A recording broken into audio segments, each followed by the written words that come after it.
Dictionary के हिसाब से guitar is a musical instrument with strings. इसको या तो हम फिंगर से प्ले करते हैं, एक प्लास्टिक पीस है जिसको हम प्लेक्ट्रम बोलते हैं। Most commonly it has 6 strings. जब हम गिटार को विजुअलाइज करते हैं, जो इमेज हमारे दिमाग में आती है वो आती है एक अकूस्टिक गिटार की।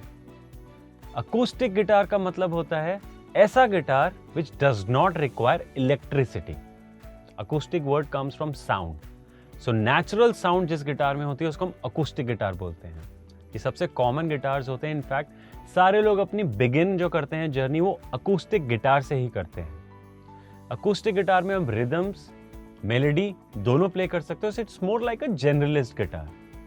अकूस्टिक गिटार के अंदर 6 स्ट्रिंग्स होती हैं एंड मोस्टली ये स्टील की बनी होती हैं। It does not require any other gear to be played. Gear like amplifier, cables कुछ नहीं चाहिए होता। Acoustic guitars are less expensive also, so it's a good entry-level guitar for anybody who wants to start their guitar journey. ये lightweight होते हैं, easily portable होते हैं, so chances of you playing it with your friends on your vacations is also more. So it's also better to invest in acoustic guitar because इसको आप कहीं पे भी ले जा सकते हो और आप ज़्यादा play करोगे। इसकी body hollow होती है to create a lot of resonance. एक बार fundamentals master हो चुके हैं, then you can choose which guitar you want to get into for specialization purposes. Electric guitar. नाम से ही पता चल रहा है कि इसको इलेक्ट्रिसिटी चाहिए। ये इलेक्ट्रिक पावर मिलती है एक एक्सटर्नल डिवाइस से which is called an amplifier. So basically electric guitar पे एक डिवाइस लगी होती है जिसको हम बोलते हैं पिकअप। ये पिकअप जो है ये साउंड को पिक करता है और ये एक गिटार केबल के थ्रू एम्पलीफायर तक साउंड को लेके जाता है।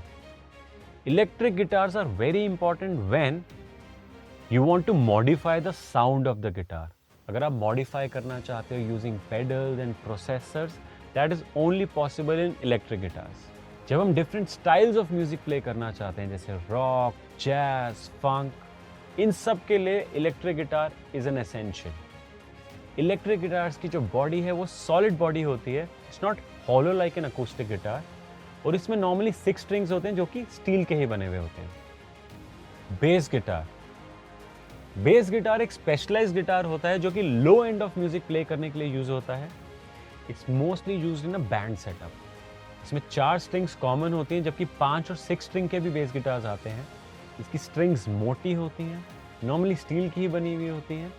बेस गिटार का इलेक्ट्रिक वर्जन भी आता है और अकूस्टिक वर्जन भी आता है, बट अकूस्टिक वर्जन थोड़े लेस कॉमन है। स्पेशली इसका अपराइट बेस जो होता है इट्स ह्यूज, उसको कैरी करना बहुत डिफिकल्ट होता है और घर पे प्लेस करना भी थोड़ा डिफिकल्ट होता है, इसलिए electric version are more common. Classical guitar एक स्पेशलाइज्ड गिटार होता है जो कि वेस्टर्न क्लासिकल म्यूजिक को प्ले करने के लिए होता है। इसको मोस्टली फिंगर से ही प्ले किया जाता है। कंपेयर टू अकूस्टिक गिटार इसकी साउंड थोड़ी मेलो होती है बिकॉज इसकी स्ट्रिंग्स जो है नायलन की वो काफी सॉफ्ट सा सूदिंग सा टोन देते हैं, whereas acoustic guitar has a very bright sound, so थोड़ा सा लाउड भी होता है और थोड़ा ब्राइट भी होता है। इन गिटार्स के अलावा बहुत और टाइप के गिटार्स भी होते हैं जैसे multi neck guitar, flamenco guitar, resonator guitar, 7 string guitar, 8 string guitar, but they form a very small percentage of overall guitar types, तो हम उनको ज्यादा डिटेल में अभी नहीं डिस्कस करेंगे। अगर आप एक गिटार प्लेयर हैं and you are one of those guitar players जो कि डिटेल में कॉन्सेप्ट को समझना चाहते हैं, अपनी फाउंडेशन को स्ट्रॉन्ग करके एक एडवांस प्लेयर बनना चाहते हैं, do subscribe to the channel and watch out for the content on a regular basis. हम बिगिनर से लेके एडवांस लेवल तक हर कॉन्सेप्ट को डिटेल में कवर करते हैं। So watch out for all the content. Keep the good music alive. Signing off, Rahul Sharma, guitar सीख।